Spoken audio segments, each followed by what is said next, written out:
Hello, welcome, আসসালামু আলাইকুম। This is নীলা মজুমদার।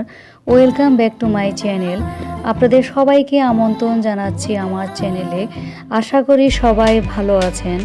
দেশীয় রান্নার ভান্ডার থেকে আজকে চলে এলাম আরেকটি রেসিপি শেয়ার করতে। আমার আজকের রেসিপি হচ্ছে চিকেন কারি।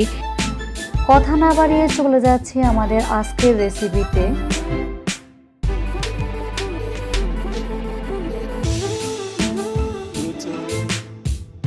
প্রথমে একটি প্যানের মধ্যে আমি 1 টেবিল চামচ তেল দিয়ে দিচ্ছি।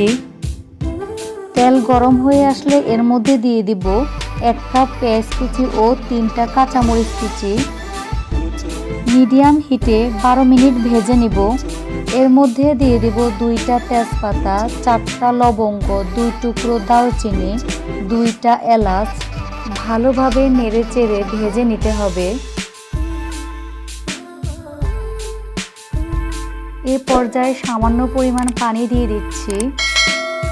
এরপর দিয়ে দিব 1 টেবিল চামচ টমেটো সস,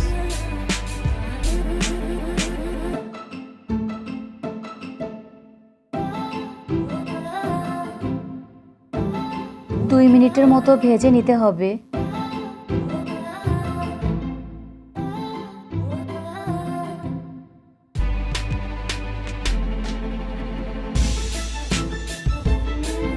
এখন আমি এর মধ্যে দিয়ে দিচ্ছি 1 চামচ বাদাম বাটা, 1 চামচ রসুন বাটা, 1 চামচ আদা বাটা, 1 চামচ জিরা বাটা। আবারও আমি 2 মিনিটের মতো মশলাগুলো কষিয়ে নেব।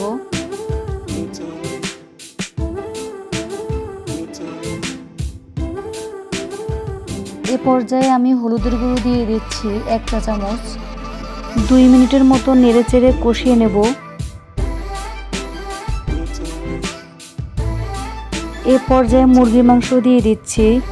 এখানে আমি 1 কেজি মুরগির মাংস নিয়েছি। বাদামি কালার হওয়া পর্যন্ত ভেজে নেব। বাদামি কালার হয়ে এসছে। এখন আমি এর মধ্যে 1 টেবিল চামচ রাঁধুনি মুরগির মাংসের মশলা দিয়ে দিচ্ছি।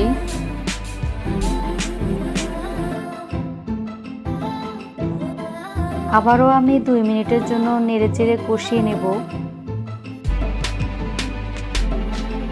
এই পর্যায়ে আমি এর মধ্যে 1 টেবিল চামচ মরিচ গুঁড়ো দিয়ে দিচ্ছি। ধনিয়া গুঁড়ি দিয়ে দিচ্ছি 1 চামচ।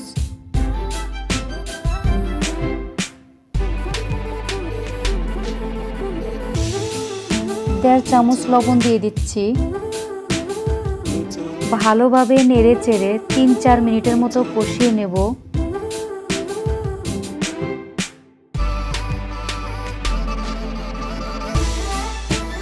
কষানো হয়ে গিয়েছে। এখন আমি এর মধ্যে 1 মগের মতো পানি দিয়ে দিচ্ছি। আবারও 2 মিনিটের মতো নেড়েচেড়ে কষিয়ে নিতে হবে। এরপর ঢাকনা দিয়ে ঢেকে দিব 20 মিনিটের মতো। এর মধ্যে ঢাকনা উঠিয়ে বারবার নেড়েচেড়ে দিতে হবে।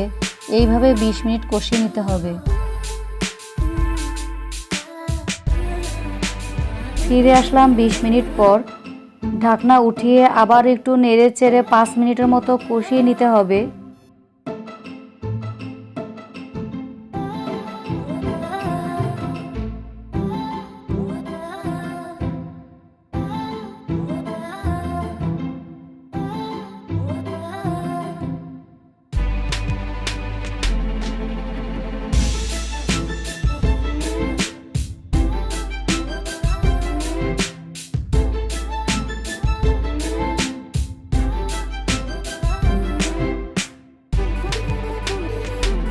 হয়ে গেল মজাদার চিকেন কারি। এখন আমি চুলাটা অফ করে পরিবেশনে চলে যাচ্ছি। আশা করি আমার আজকের রেসিপিটি আপনাদের কাছে অনেক অনেক ভালো লেগেছে। আমার আজকের রেসিপি যদি আপনাদের কাছে ভালো লেগে থাকে এবং সহজ লেগে থাকে তবেই আমার সার্থকতা। আশা করি আমার এই রেসিপিটি সহজ লেগেছে। রান্না তো সহজ হওয়াই উচিত, তাই না? ভিডিওটি ভালো লাগলে লাইক, কমেন্ট এবং শেয়ার করতে ভুলবেন না। সাবস্ক্রাইব করুন আমার চ্যানেল।